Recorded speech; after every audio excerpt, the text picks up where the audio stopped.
Before we go to the episode, let me tell you something. Shoppers' expectations are skyrocketing, and so are the opportunities to innovate. That's why we will go to Shoptalk Europe, where retail's biggest players will be together to share the tools and ideas to stay ahead. Join us in Barcelona from June 2nd to 4th. You can learn more about it at shoptalkeurope.com. Now, let's go to the episode. There's something very exciting happening with OFFBounds in 2025. And today I invited Joe Lazslo, the head of content of Shoptalk, to join me and to talk about the trends for this year. By the end of the interview, we'll share something that we are planning. And if you stay to the end, you'll see a surprise that we have for you. Here's Paula Macadi, and this is another episode of my show. Welcome to OFFBounds. Joe, I'm so excited to have you here on OFFBounds. I only see you on stages, and now you're right here in front of me. Welcome to OFFBounds. Yeah, thank you so much for having me. It's a pleasure to be here today. So you are the man that plans the content for one of my favorite events, Shoptalk. I know that you have a team. There's not only you, but great job. I think Shoptalk has something special that we talk about business with joy, right? Like, business is so hard during the year. Like, we're always so focused on growth, KPIs. And when you go to Shoptalks, we have a fun team. I went to Secret Agents team, Wonderland. Like, every year there's a surprise for us. So congratulations on that part. Yeah, no, thanks. It's important to us that Shoptalk feels intense learning, intense connecting, but also fun as well. Because I don't know, the industry works so hard. It deserves some moments of joy mixed in. Absolutely. And like always a nice concert for us to have fun after. So that's why I think it's one of the highlights of the year every Shoptalk. And one thing, I was taking a look at the agenda for Shoptalks this year, and I was very relieved to not see AI in everything. I think we put AI in the wrong role. I think we talk too much about AI, and AI is the tool to help us deliver great experiences. Yeah, thank you so much for noticing that. It was a very conscious decision on our part after 2 years of really foregrounding artificial intelligence and generative AI in particular across our agendas. It felt like the industry was ready for a little bit of a break, or not a break, because I'm sure across all of the sessions at Shoptalk, people will be talking about AI, but to flip it the other way. And instead of talking about how AI is going to change retail as a whole, talk more about the specific areas of retail within retail organizations where AI has the most potential to help change things, increase opportunities or efficiencies or whatever it is. But so instead of just sort of putting AI in its own track, I think let AI come up in the conversations about how individual leaders are doing their jobs better. Yeah, there's no doubt that it's going to change a lot of things, but it's going to change for the better. Key elements that I saw that you're going to be talking about. I think unified commerce is a recurrent topic that we keep seeing everywhere. Loyalty, customer experience, and now retail media, which deserves a track. So that is a very good summary of some of the things that we do think people are going to be talking about. And again, I think how AI changes each and every one of those is probably going to be part of that conversation, but just one part of a larger conversation about some key aspects of retail transformation. Yeah, and unified commerce, why we talk so much about that? Like, why? I think it's been around for so long. You might call it omni-channel, whatever. But it's just hard to figure it out. Why we keep talking about it? Why is it so hard?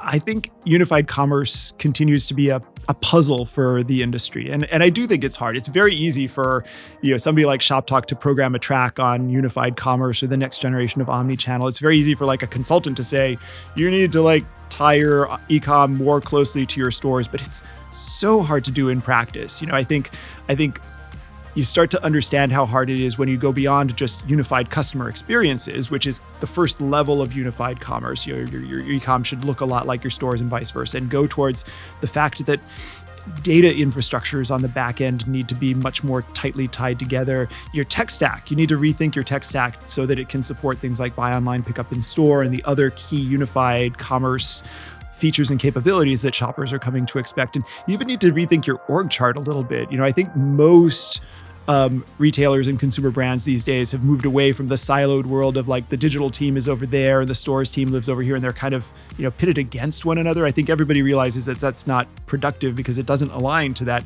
ideal of unified commerce where everything is holistic and supporting one another as opposed to competing. There was one retailer that I talked to, and he said that the store managers, they didn't want to do the deliveries. It was a grocer. Mm-hmm. They were like, oh my God, it takes so much of our time. But like they switch it to the results of the store. So it's going to come as your profit, as part of your revenue.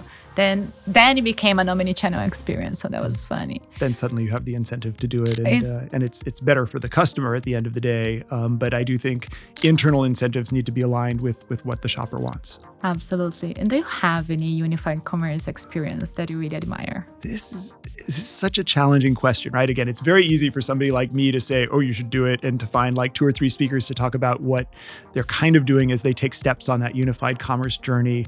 I think obviously, maybe not obviously, it's so much easier for companies that are building a fleet of stores from the ground up now to do unified commerce right than companies that have a huge amount of legacy store infrastructure that they're trying to reinvent while those stores stay open to support unified commerce. So I think so the first companies that come to my mind are Warby Parker. I think Warby, I love the way you go into a Warby Parker store and they don't really care if you buy right then and there. They're happy to kind of put the frames that you were looking at in your digital account so that they're there when you are ready to buy. And so they're humans that are in their stores are so helpful and supportive without that feeling of sales pressure, and vice versa. If you happen to be looking around online and you find 3 frames, they can get those frames for you like in a snap. And so the 2 experiences tie really well together. So Warby is one of my favorites. I think another one is a fairly new company to the world of physical retail, Wayfair. Wayfair, the online home goods and furniture store, has opened a store in the suburbs of Chicago that I got to visit this past fall. And it ties to Wayfair's online experience in so many ways while still being human and curated and easy to navigate and all of the things that you're looking for in a store. It's sort of the ideal physical experience married to all the vast amount of catalog and choice and options that Wayfair offers. So those are 2 that come to mind.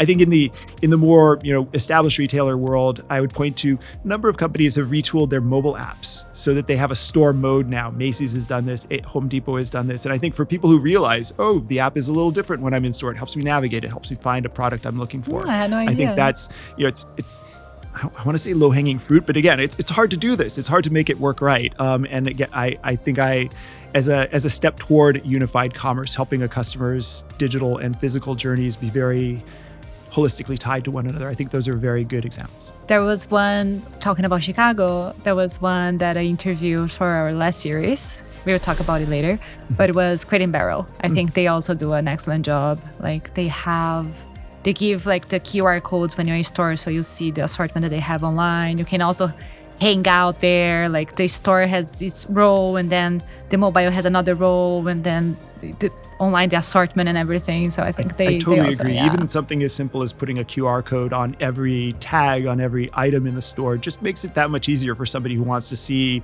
what would this look like in a different fabric, or what else is in the collection that maybe not on the store floor at this point. So yeah, I think that's another really good example of something that's not hard to do, but it takes some willingness to think about what should those QR codes point to, and how do we make sure that they're all kind of in sync and up to date. Yeah. And another topic that is recurrent too, and I think it might be the hardest, is loyalty. I know, loyalty used to be much easier for generations back, right? Like I think my dad still buys the same butter that he used to buy 30 years ago and things like that. And the younger generations, they switch brands for no reason. And why loyalty is so hard nowadays? Like, and what are the topics that we need to talk about? Do not get me started on loyalty, because I sometimes I get real passionate about it, because I do think loyalty is having such an interesting moment right now. But why is it hard to do right now? I think it is the rise of e-commerce, the fact that shoppers have such an easy array of tools to find the best price, the easiest product to get to, the thing that's most convenient to them. Whereas past generations, I think you're absolutely right. Inertia ruled past generations, especially in purchases in the consumer packaged goods category. I will always buy the same brand of toothpaste probably until they stop making it. But the combination of the fact that it is so easy to comparison shop. So I might be loyal to a brand, but I'm not necessarily going to go and buy it at CVS if it turns out Amazon has it cheaper or Rite Aid down the street has it cheaper. It's really easy for me to find that information out and trade based on it. And then I think maybe there is a generational thing where younger generations just enjoy novelty perhaps more than reliability and the same old trusted thing. There's more of a willingness and a desire maybe to experiment.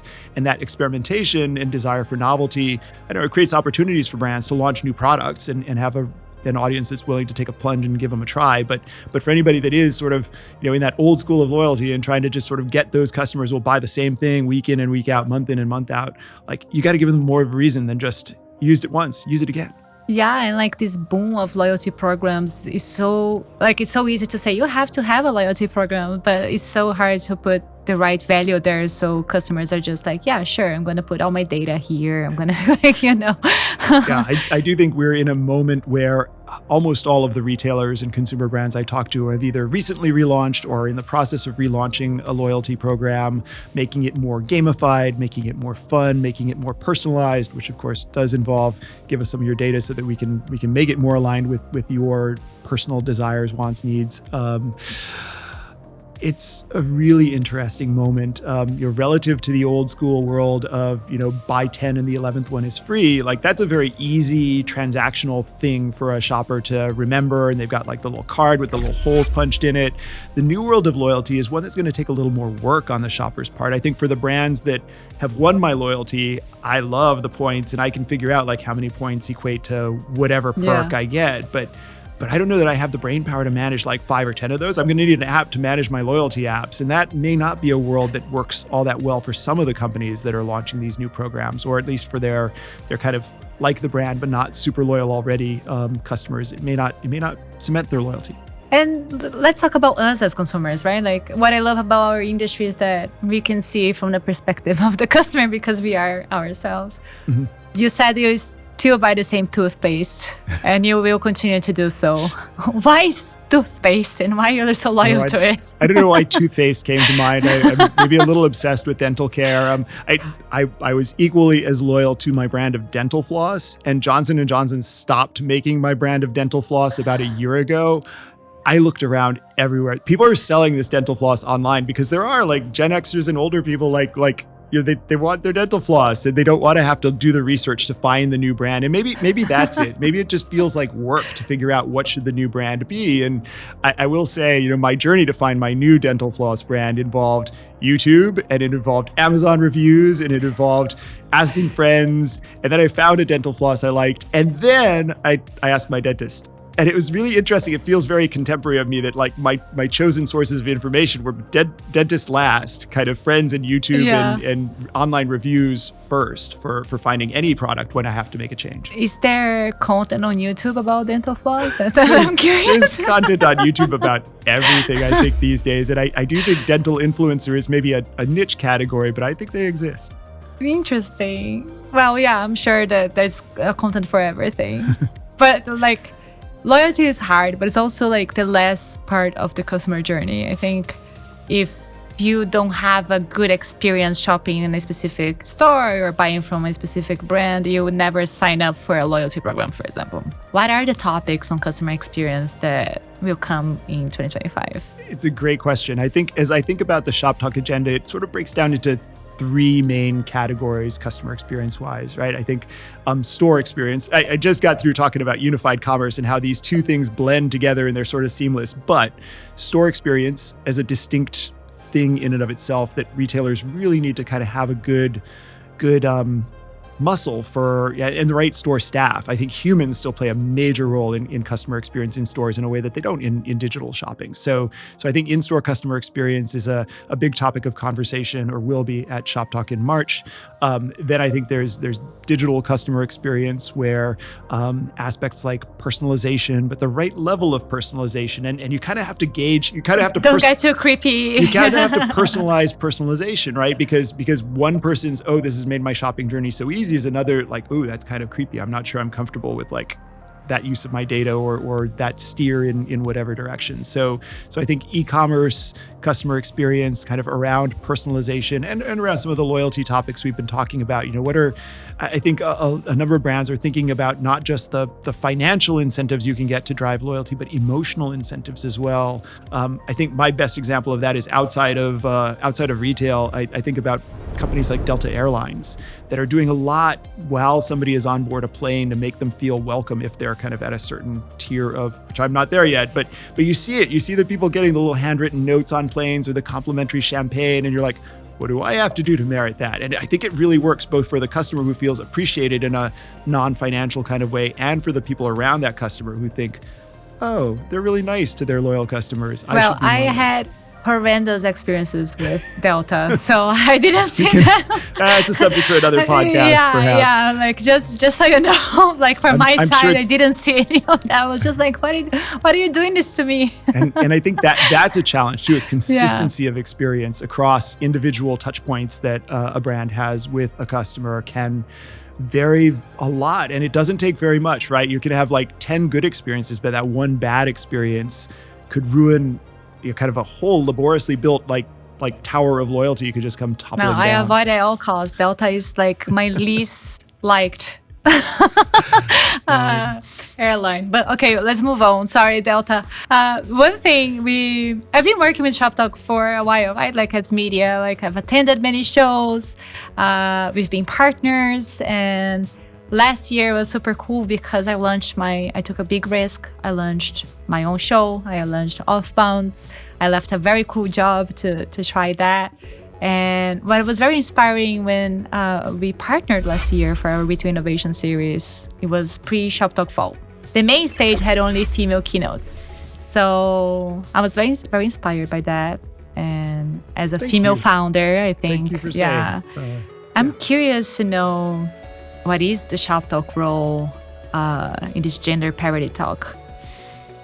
Thanks for the question. As a guy, I sort of feel like maybe I'm not qualified to answer, but well, as the guy who programs the show, exactly. I definitely have been steering that initiative.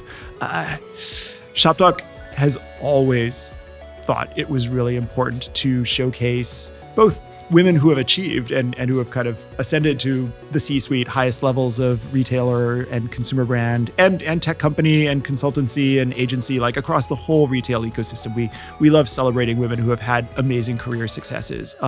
But I think you do that at the same time as you shine a spotlight on the fact that there's still a long way to go before we hit gender parity. I was looking at some data from Korn Ferry, the employment firm, earlier today, and something like 25% of prominent C-suite titles in retail go to women these days. About 12% of CEOs at major retailers are women these days. And that's great. It's higher than it used to be. And across the top 1,000 companies in the world, only 6% of CEOs are women. So retail is doing better than a lot of major corporations are. But there's still, it feels like there's a long way to go. And so at Shoptalk Fall, as our launch event, it felt like a nice way to, again, kind of showcase women who have succeeded, but at the same time kind of talk about there's a long road ahead of us as an industry journey-wise by featuring all women speakers. Shoptalk 2020, the Shoptalk that we didn't do because of COVID, the whole speaker lineup, 200 plus people on our stages were all going to be women. I had to uninvite 70-ish guy speakers that we'd confirmed when we made that decision. I had to uninvite myself. I was set to moderate a session, and I was like, well, I guess I'm not qualified this go around. But we thought it was important then to kind of take a bold step and showcase like an entirely women's speaker lineup. We thought it was a nice way to kick off Shoptalk Fall by having all women on the main stage. And ever since we came back from COVID, ever since Shoptalk 22, we've committed to at least half of our speakers will be women. And I think we'll do that for the foreseeable future. I've heard a few events, I won't name which ones, saying that they just don't have more women on stage because they don't agree to speak. But they agree with Shoptalk, so that's nice. Yeah, I don't know. I think it is challenging. It takes, as we keep a close eye on the gender balance as we sign up speakers. Right now, Shoptalk Spring is something like 60% women. It's not going to stay that way. I know that we'll kind of end up being much closer to 50-50 by the time the show rolls around. But, we keep an eye on who drops too. And it is not the case that, women that we have sign up to speak drop more than guys do. The drop rate at the end of the day tends to be pretty close to 50-50 as well. So I think women are out there. I think women who lead and who want to share their experiences are out there. And anybody... Yeah, it depends on the topic, right? I mean, if we were talking about a game developer show, like probably pretty hard to do a 50-50 women speaker lineup. But in retail plus consumer brands, plus tech, plus investors, I don't know. It's hard, but it's not impossible. Exactly. You have to try it as well, right? I think you do. I think it's about kind of being candid about where you are as far as whatever kind of diversity is important to you. Gender diversity happens to be the first one that we've kind of put a public-facing spotlight on, but it's certainly not the only one. But I think it's about knowing where you are, kind of what percent of your speakers are whatever, and then you don't go all the way to like 100% or 50% in one go, but try to incrementally improve from one show to the next has been our take on any category that we've been excited about featuring more. Very good. And I produce content, right? So I'm also in the content side of things. Different parts of the ecosystem. I don't say Shoptalk and OFFBounds, but I'm curious from someone that watches you produce so much good content, who inspires you? Who are the leaders that inspires you to be the professional you are? I can talk about loyalty all day. I can talk about unified commerce until you kick me out of this room. Talking about that's a really... Well, people need to know who Joe is. And who's Joe and who inspires Joe? Because one person who inspires me is Christina. Did you know Christina? Of course, Christina, of course. Christina is now running content at Tribe, a new event focused on women's leadership. But she was the head of content at Shoptalk before I was the head of content at Shoptalk. And I feel like we had such a good collaborative relationship, like mutual respect, very different backgrounds and kind of mindsets on things. But I felt like we collaborated really, really well. And I learned a lot about what makes a good conference program from working with her. So I guess I would point to Christina as one of my like inspirations professionally. It's like very close. I feel like you should talk about, I don't know, Albert Einstein or Martin Luther King Jr. when somebody asks me I've had people asking, answering my piano teacher, like we are open to hear. But that's very nice. And what makes a good content for a conference? Ooh, I think it's about striking a balance and having, diversity with a small d across a whole bunch of different metrics. When we think about content, it's about balancing inspirational stories on our biggest keynote stages that you may not learn anything new, but you come out of those conversations, hopefully with like renewed excitement about this is a fun industry. This is an industry that's transforming. There's great things happening. And then you go to like track sessions where we really hope and try and program those sessions so that everybody who goes to those sessions learns at least one thing that they can take back to their businesses. Whether it's a vendor partnership that somebody mentions on stage that, oh yeah, that could solve my problem, or it's just an approach to leadership or managing teams that somebody will help somebody kind of wrestle with, who's wrestling with a similar problem in their organization, or again, kind of, a philosophical approach to unified commerce or loyalty that again kind of helps inform somebody who's like going through relaunching or rethinking their own companies. So it's that balance between inspiration and kind of tactical like news you can use, I think is one thing that we think a lot about for a conference like Shoptalk, where we have representatives from all sorts of retail verticals. It's important to us too that like you see people who are like you on stage, and in the sense of, we need to have a certain number of like apparel speakers and CPG speakers and department stores and a balance between startup-y companies and the big guys. If we have too much in any one direction, then suddenly people find the content not so relevant to them. And so it's about... So you have to make it relatable to the audience. Yeah, relatability and kind of having enough people that we know are going to say things that our audience hasn't heard 1,000 times before, hasn't read in a press release or seen in an earnings report. So explain to me,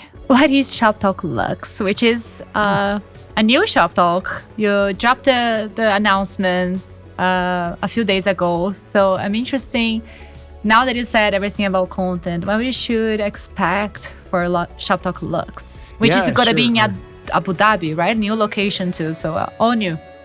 We're super excited about Shoptalk Luxe coming in January, next January, not this January, thank goodness, in Abu Dhabi. So it'll be a new Shoptalk in a new season. We will have Shoptalk Luxe in the winter. We'll have a Shoptalk Spring and a Shoptalk Fall here in the United States. And Shoptalk Europe happens in the summertime in Barcelona. So like every season we'll have a Shoptalk.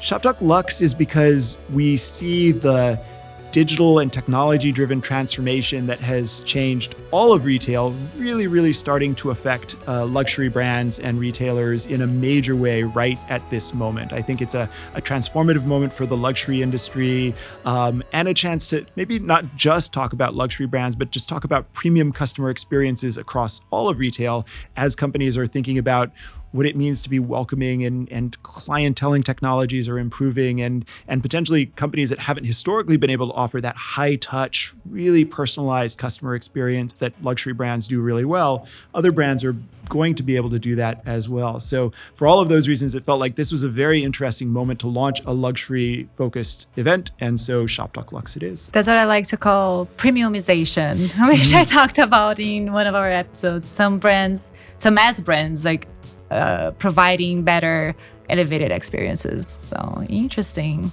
Yep. Well, I'll be there. I hope you can have me. Yeah. I think it's a really interesting and potentially challenging moment for the luxury industry on a couple of fronts, right? One is their customers are changing. I think smart luxury brands are already reaching out through platforms like Roblox and others where they can reach very young customers who may not be ready to buy Balenciaga quite yet, but will probably in the next 10 in a few years they will think they remember that brand they were engaging with early. Right? Yeah. I think younger customers, what motivates them is changing a little bit. Luxury brands have been able to rely on their heritage, their long history, their craftspersonship as key parts of their storytelling. And I think some of those things matter to younger customers, but I think other things matter too. And I also think we're seeing a generation of luxury upstart brands, kind of the way that there was a suite of D2C brands, kind of 10, 15 years ago. There's new brands that are thinking about exclusivity and higher price points and craftsmanship that the luxury brands have sort of known who their competition was for a good long time, but I think they're facing new competitors now too. That's driving some fresh thinking on their part as they keep up with fast changing times. I could name a few names, but I will tell that in private for you because I think that could be good content too. And well, you just mentioned that Shoptalk is going to be present pretty much in every season now for our industry. Thank goodness.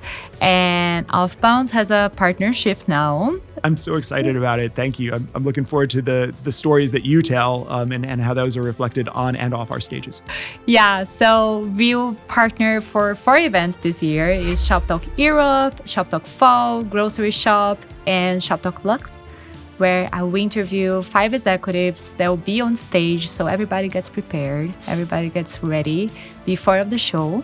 And that's very exciting. I'm very happy to work with you again. I think the previews are so valuable as we get our speakers thinking about what they want to talk about on stage, and as we try to give the world a preview of the kinds of speaker and the kinds of content narratives we'll be featuring at the show. What I liked about our previous partnership last year was that, for example, Vera Bradley, like we could understand the journey of the rebranding. So everybody listening to the show could have like more context when they went on stage. So that was very cool, and I'm excited. We're gonna work all year long now. I guess so. Yes, I'm looking forward to partnering, helping identify and invite and get more speakers in this space or other spaces around the country or around the world. And definitely, I feel like we'll have hopefully more conversations as well. Awesome. Joe, thank you so much for joining OFFBounds. And next week, we start our series of Europe's Retail Revolution with Shoptalk Europe. See you then. Yay! Yeah. We did it. Yay!